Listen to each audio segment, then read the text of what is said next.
How you? How you? I'm gonna let you talk. How you went from GD to Crip? How I went from GD to Crip? It happened. YBN Nahmir, the greatest artist out of Birmingham, Alabama, besides Early James. Who? Dale Watson.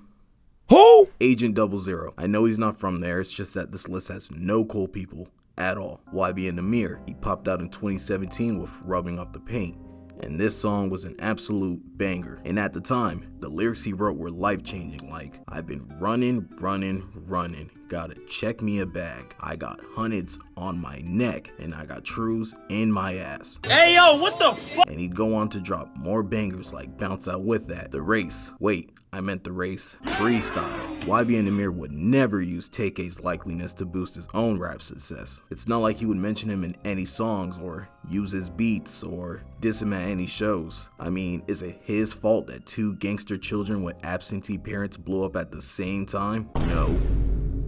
TK was more gangster and harder than Nahmir. But don't get it twisted, Nahmir was a real thug. If you thought his lyrics were cap, then sit down because I'll show you a glimpse into his street cred. See, Nicholas is a real gangbanger in Los Santos. Is he part of the Ballas? Maybe the Families? Perhaps the Lost MC? I don't know. Anyways, while dropping his music, he'd bring along his crew of YBN, which standed for Young Boss Nigga.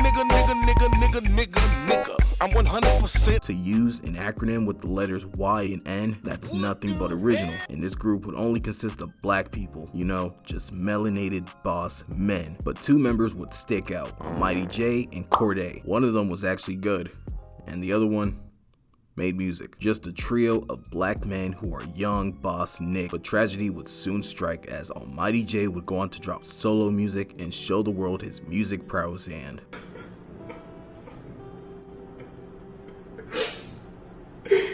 This nigga is trash. this man sucks. No one I know can even recite his songs, let alone a fucking chorus. The only thing he contributed to YBN was clout for dating Tyga's BM. He'd do more corny stuff, but we're getting a little too ahead of the story. Back to the trio. They go on tour with each other, showing the world they made it and that they're the best. But tragedy would again strike in 2020 when Corday would drop the YBN from his name. And YBN Nahmir was going through it.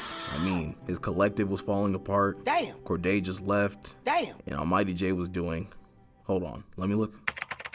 He got beat up and shanked in New York. Damn. Beefed with Skinny from the 9 and threw a party during COVID. From this moment forward, I'll act like Jay was a filler arc because he's just irrelevant to the story. But back to the main man, YBN Nahmir would go on Twitter and say, they left this YBN shit in the gutter. Remember that. I'll turn up by myself. Hashtag lowercase y, lowercase b, lowercase n, in all caps Nahmir. And at this point, it seemed like it was just YBN Nahmir versus the world. I mean, he lost his collective. His music wasn't charting. He got bitched up by Lil Wop. Yes, that Little Wop. And the worst thing, he got his chain snatched by some roadmen. As YouTube's biggest British hater, I will give them praise because that's hilarious. So, what would Nahmir do? How does he fight back? Maybe lock in and make some good music? Maybe not date FouseyTube's ex-girlfriend? No, he decided to drop his first album 4 years after his debut, and this was probably his biggest failure, besides having a white man in a group called YBN. Visionland, the debut album. 4 years later, he decided to lock in and show the world what he's got to offer, and if that's what he has to offer, then keep it, because This nigga is trash. now, I will be fair, he did have some bangers on there, like Opstapa with 21 Savage, Wake Up with that funky horny beat, but all these positives would never outweigh the worst song on the project, and maybe one of the worst songs of the 2020s, Soul Train. There's so much I want to say about this song, but my time at the studio is almost over, so Felipe, try to find a clip to show how I and many others felt while listening to it. Tryna be low key and stay away from the bullshit. I gotta stay focused. It's on my mind all the time. Who gonna ride when that time really comes? And he'd later later go on to interview saying the GOAT, Bruno Mars, was supposed to be on Soul Train. But unlike your yes man, Mr. Nahmir, you could have had Michael Jackson on this song. But as long as you're on it, it still would have been ass. Fortunately, this would be the straw that broke the camel's back because Nahmir would just fade away.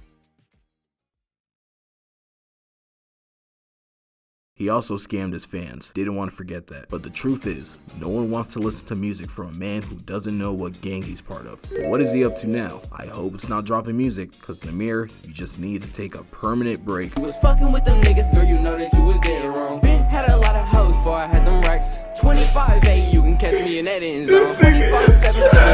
25, Well, in conclusion, Nahmir, please just stay home. Oh my God, bro. Oh, hell no, man. What the fuck, man? Get your ass on, bro. High because your ass is great. I'm tripping on niggas who want that stand feeling foggy then jump. I come through blasting with that 12 gauge, feeling like my main ace when I put me in that casket. But I ain't even worried, cause I know where your mama stay. It happened.